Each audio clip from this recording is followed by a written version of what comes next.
नमस्कार, आप देख रहे हैं बिहारी खबर और मैं अमर। प्रदेश में आज है 4 प्रमुख खबरें। अफगान बलों ने चीनी खुफिया नेटवर्क का किया खुलासा, 10 जासूस गिरफ्तार।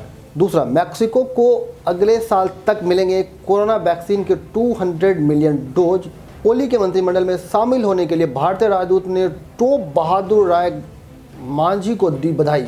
चौथा, अगला दलाई लामा चुनने के लिए जुड़े विधेयक पर ट्रंप ने किया हस्ताक्षर। अब खबर विस्तार से। अफगान बलों ने चीनी खुफिया नेटवर्क का किया खुलासा, 10 जासूस गिरफ्तार।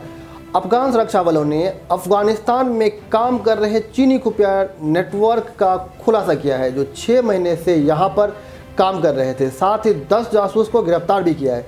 ये लोग अफगान तालिबान और हक्कानी नेटवर्क के संपर्क में थे। दिसंबर के महीने में नेशनल डेमोक्रेसी ऑफ सिक्योरिटी के अधिकारियों ने काबुल में एक बड़ा अभियान चलाया था। इसके तहत 10 चीनी खुफिया नेटवर्क एजेंसियों को गिरफ्तार किया था। अफगान सुरक्षा अधिकारियों के अनुसार एनडीएस का पर्याप्त एजेंट के व्यापक नेटवर्क को ख़त्म करना है। इसके कई महीने तक चीनी कम्युनिटी पार्टी के हित में काम किया है। एनडीएस ने जिन चीनी खुफिया अधिकारियों को गिरफ्तार किया है उनमें ली यॉन योंग है। इनके जुलाई में तेजी से काम करना शुरू किया था और कई जासूसी नेटवर्क का महत्वपूर्ण हिस्सा बना हुआ है।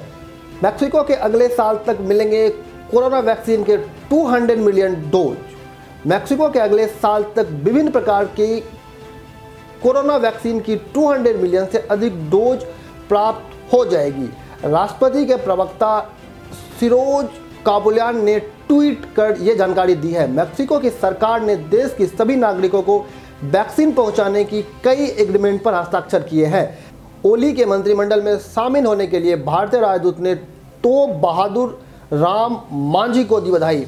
नेपाल में भारत के राजदूत विनय मोहन क्वात्रा ने सोमवार को टोप बहादुर राम मांझी को ओली के मंत्रिमंडल में शामिल होने के लिए बधाई दी। इस बैठक के दौरान क्वात्रा ने राम मांझी ने भारत और नेपाल के बीच द्विपक्षीय ऊर्जा सहयोग को आगे ले जाने पर बातचीत की। भारतीय राजदूत ने ट्वीट कर जानकारी दी कि ऊर्जा, जल संसाधन और सिंचाई मंत्री टोप बहादुर राम मांझी के साथ बात की और मंत्रिमंडल में मंत्री नियुक्त किए होने पर उन्होंने बधाई दी। उनके साथ साथ द्विपक्षीय ऊर्जा सहयोग और संयुक्त परियोजना को लागू करने पर बातचीत हुई। उल्लेख है कि 25 दिसंबर को अपने मंत्रिमंडल में 8 नए मंत्री को शामिल किया जाएगा। संसद को भंग करने के लिए ओली ने यह बदलाव किए थे। अगला दलाई लामा चुनने के विधेयक पर ट्रंप ने किया हस्ताक्षर। अमेरिकी राष्ट्रपति डोनाल्ड ट्रंप ने तिब्बती लोगों का अगला दलाई लामा चुनने के लिए अंतर्राष्ट्रीय सहयोग तैयार करने और तिब्बत में अमेरिकी वाणिज्य दूतावास बनाने की दिशा में काम करने से जुड़े विधेयक पर हस्ताक्षर किया है।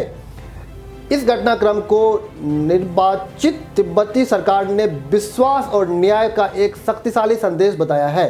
तिब्बती नीति और समर्थन कानून 2020 में तिब्बत से जुड़े विभिन्न कार्यक्रमों एवं प्रावधानों में विधेयक संशोधन किया है। चीन के विरोध के बावजूद अमेरिकी सीनेट ने पिछले सप्ताह इस विधेयक को पारित किया था। इस कानून से तिब्बत को उनके आध्यात्मिक नेता चुनने का अधिकार सुनिश्चित करने का प्रयास होगा और तिब्बत के मुद्दों पर विशेष प्रयासों को विस्तार दिया जाएगा। तिब्बती मुद्दों के लिए अमेरिकी विशेष समन्वय कार्यालय को कुछ अतिरिक्त कार्यभार दिया गया है। इसके प्रावधानों के तहत तिब्बत के लवासा में अमेरिकी वाणिज्य दूतावास स्थापित होने तक अमेरिका में चीन के नए वाणिज्य दूतावास का कानून के प्रावधानों के 15वीं दलाई लामा को नियुक्त किए जाने के किसी भी चीनी प्रयासों को रोकने के लिए नीतिगत उपाय किए जाएंगे।